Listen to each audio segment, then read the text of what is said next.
You're welcome to another interesting edition of the Economy and Politics Show, where we discuss key developments in the economy as it affects the households.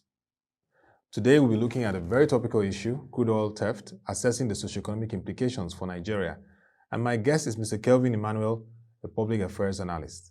Nice to have you on the show, Kelvin. Thank you so much for having me as always. Thank you. Thank you.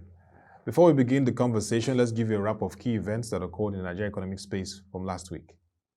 The Revenue, Mobilization, Allocation and Fiscal Commission submitted the proposed review of the vertical revenue allocation formula to President Muhammadu Buhari. Under the new proposal, the federal government is to take 45.17%, while states will receive 29.79% and local governments 21.04%. Also last week, President Muhammadu Buhari sent an additional supplementary budget request to the House of Representatives, covering the subsidy payments, which now moved from 400 billion naira to about 4 trillion naira. We go on a break, and when we return, we'll continue the conversation. Tune in to Web TV Daily to stay up to date and informed on the financial market, personal finance, and more. We have got you covered with all your favorite TV shows, economy and politics, market review, women's series, millennial talk, Islamic Finance Weekly, The Brief, exclusive interviews, events, and we keep you up to date on all the updates in the financial market with the market opening gong. Watch premium content. Watch Web TV. Same news, different perspective. Welcome back. If you're joining, it's the Economy and Politics Show, and our conversation today is around crude oil theft, assessing the socio-economic implications for Nigeria. My guest is Mr. Kelvin Emmanuel, a public affairs analyst. First, Mr. Kelvin, the spate of crude oil theft in Nigeria has left the nation in dire straits. And according to the Nigerian National Petroleum Corporation, about $1.5 billion, approximately over 700 billion naira if you're converting to our currency, has been lost to this activity in the first quarter of 2022. What are the drivers to this menace? Well, to be honest with you, you see, when you want to look at this issue, you have to pay attention to the Amnesty program that was signed in 2009 by late President Umaru Yar'Adua. You take a lead from the United States government and their policy of never negotiating with terrorists.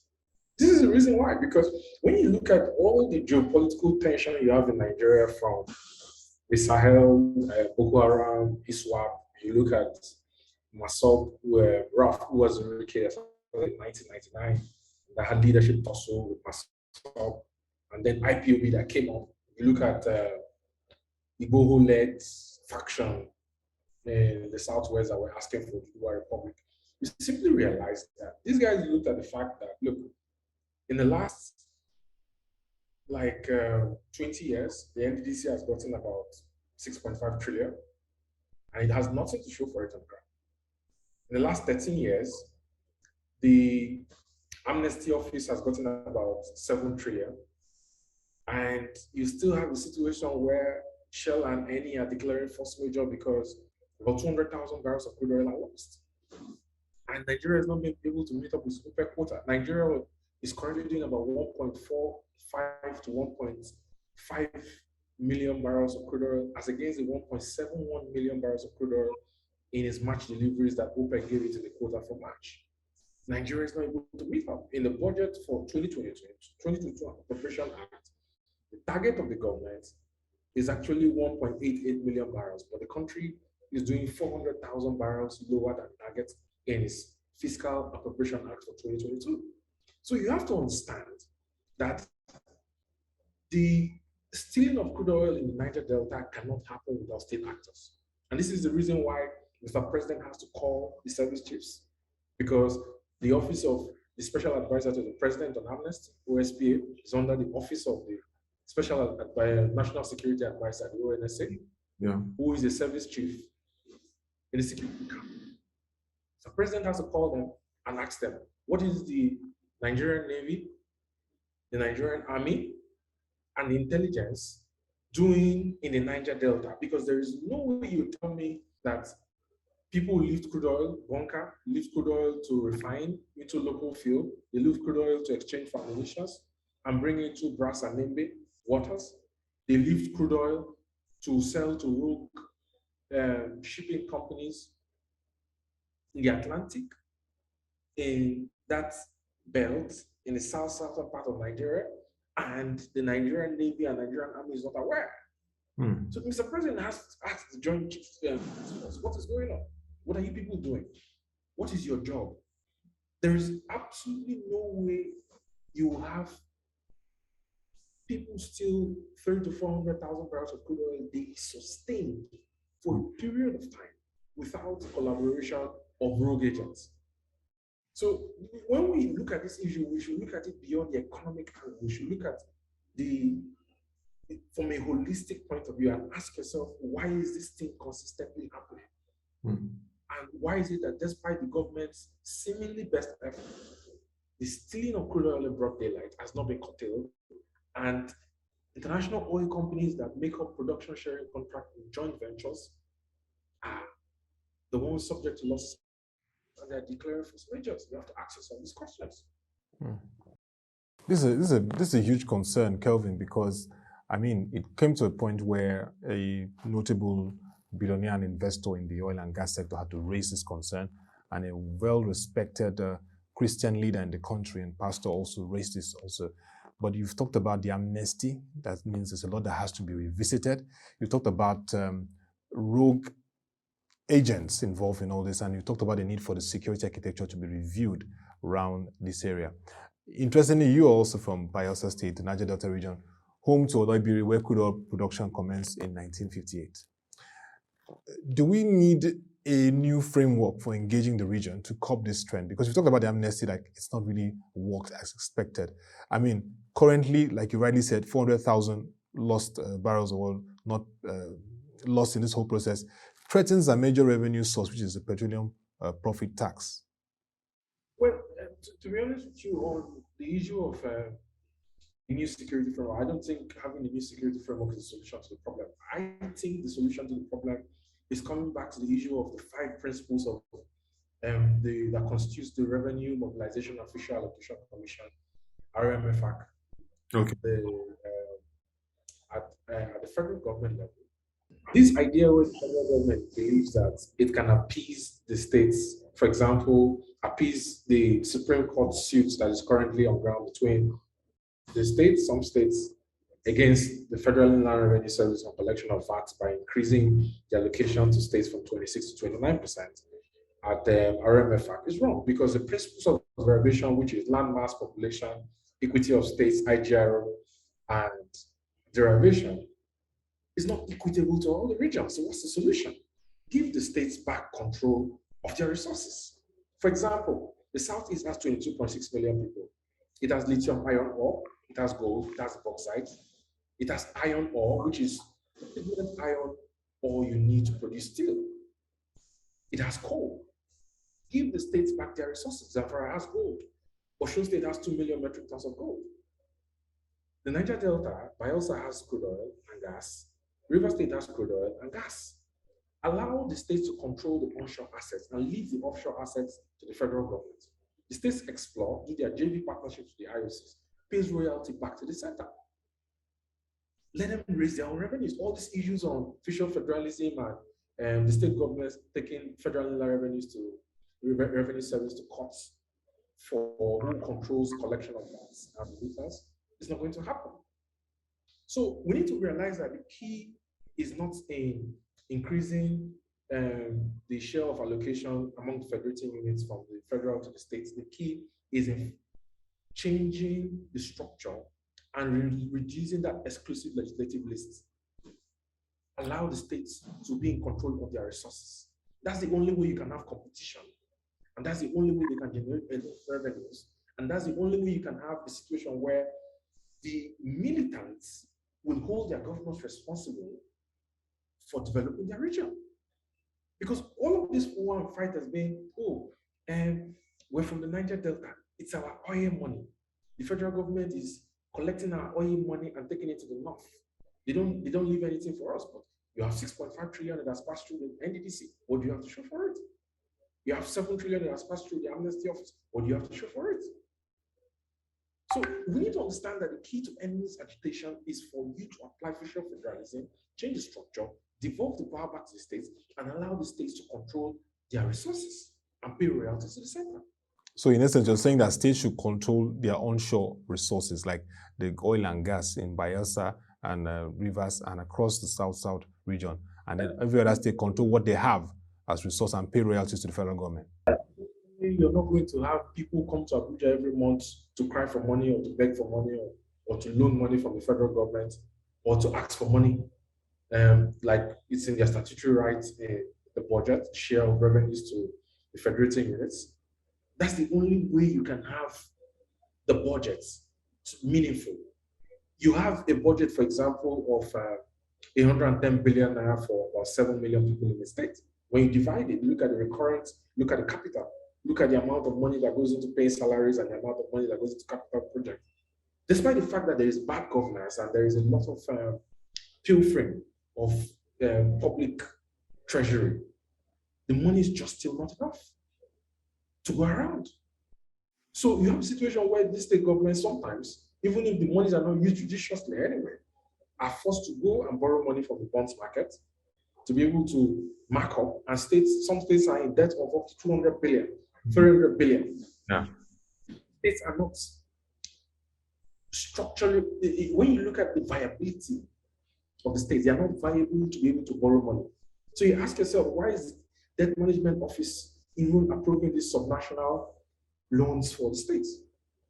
Why is it approving it? Because they have this idea that, look, as soon as the states sign irrevocable standing payment orders to their federal allocation on a monthly basis, the creditors can always get their money as first-time charge from their bank accounts. But what happens when you change the structure? Power is devolved back to the states, and the states now have to fend for themselves. And they're not subject to this federal allocation from the Federal Account Allocation Committees down to SAC. What happens to those ISPs?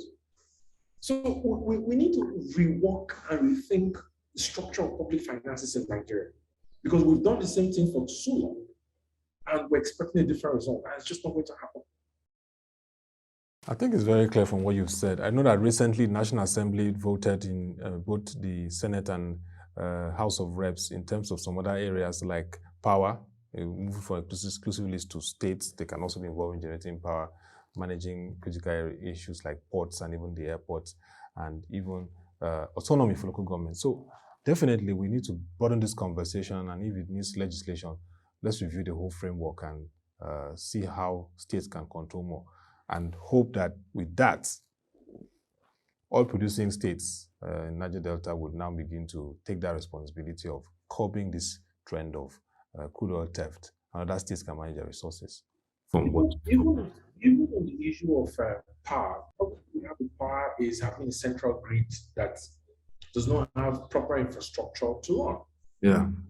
The central grid where you have the GENCOs, you have the Transmission Company of Nigeria running the grid with very poor equipment.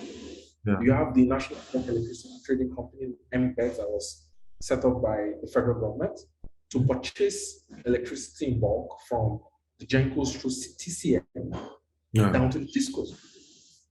Yeah? So you have a situation where the government is having to pay subsidies to the GENCOs and giving them statutory grants to be able to guarantee any impairment and shortfall in revenue collections by the DISCOs. The whole structure of the power sector is wrong. First of all, in my view, I don't think the Nigerian government should subsidize GENCOs, number one. Number two, the Nigerian government has no business buying and guaranteeing supply of electricity from GENCOs through TCM to the DISCOs. Yeah. Number two. Number three, you need to decentralize the grid and look beyond hydro and gas. Pay attention to wind, pay attention to solar. Nigeria has a lot of solar energy. You need to open up the grid to private investors, set up IPPs, mini grids, sell their excess capacity back to the center, and allow them under this captive energy policy of the National Electricity Regulatory Commission to work. What you just said about the power sector is something that is very top on the front burner of discussions, and we hope that we can reach a resolution there. But in terms of the final points, your final words in terms of going forward? We have the Ministry of Niger-Delta, we have the NDDC, Niger-Delta Development Commission. What are the key issues that needs to be taken from this whole discussion? You've raised the issue of states having more resources. So what happens to the Ministry of Niger-Delta, NDDC? And what happens to the thought of the Group Managing Director of the NNPC of having special courts to try those involved in crude oil theft? He is paying attention to the after effect of the problem. It's like you having a wound and wanting to treat it when you can prevent the wound from happening in the first place. I will tell you very bluntly that the Niger Delta does not need a special ministry. It's a waste. It doesn't need a ministry. The Ministry of Niger Delta, the Amnesty Office, the NDDC, the states are in control of their resources. You don't need all of that, because when you have this, what do you think happens to the other regions? Everybody says, okay, you know what? We need the Ministry of the Southwest. We need the Ministry of the Northeast. Now you have the Northeast Development Commission, the NDDC, of course, which, to be honest with you, is it really necessary? We have to ask ourselves the question: do we really want to keep duplicating things to appease all the regions? Because when you set up for one, the other regions are clamoring and say, are they so special? Why are you not setting up for us also? Or do we want to devolve powers to the states and have them cater for themselves? So that all of the politics of appeasement and politics of federal character and politics of quota will stop. Very so, good. in my setting up special costs to try culprits of oil bunkering and stealing is like treating the wounds that you can prevent in the first place. It's completely unnecessary. It's a waste of money. I think, Mr. Kelvin, you've made a very clear point that it's time for states to be given that opportunity to manage their resources. And just like in the words of Mr. Bismarck Rewani, CEO of Financial Derivatives and member of the Presidential Economic Advisory Committee, said Nigeria's challenge is not necessarily revenue, but management of resources. So it is time, therefore, from what you said, for a full devolution of powers. Let the states control its resources, pay royalties to federal government. Let's see how it goes from here, because the whole drama around the crude oil theft shows that there's so much of sabotage and so much elements involved trying to undermine the whole polity, and it's time to do what is key and right. Is that in essence what we've discussed today? Yes. All right. Thank you very much, Mr. Kelvin Emmanuel. Always nice to have you on the show, sharing very clear, mind-blowing thoughts around how we can move our economy forward. And indeed, our viewers have a clear insight into what can be done to address the crude oil theft and really achieve economic stability for Nigeria. Thank you once again. Mr. Kelvin Emmanuel, Public Affairs Analyst. Thank you. Thanks for having me. Thank you so much. Thank you. That'll be all for this edition of the Economy and Politics Show. If you have questions, comments, or suggestions on crude oil theft, assessing the socio-economic implications for Nigeria, please send them to Ottoabasi Abasiekong at prochange.com. We'll be glad to respond to you accordingly. Also, follow our website, www.prochange.com, to read our latest news articles, stories, and reports, particularly around the developments of crude oil theft, oil and gas, power and energy, and yes, what is happening in the economic space around the proposed review of the revenue formula in the country. You can also engage us on our social media platforms displayed on the screen. Till we come your way again, thank you for watching and have a nice day.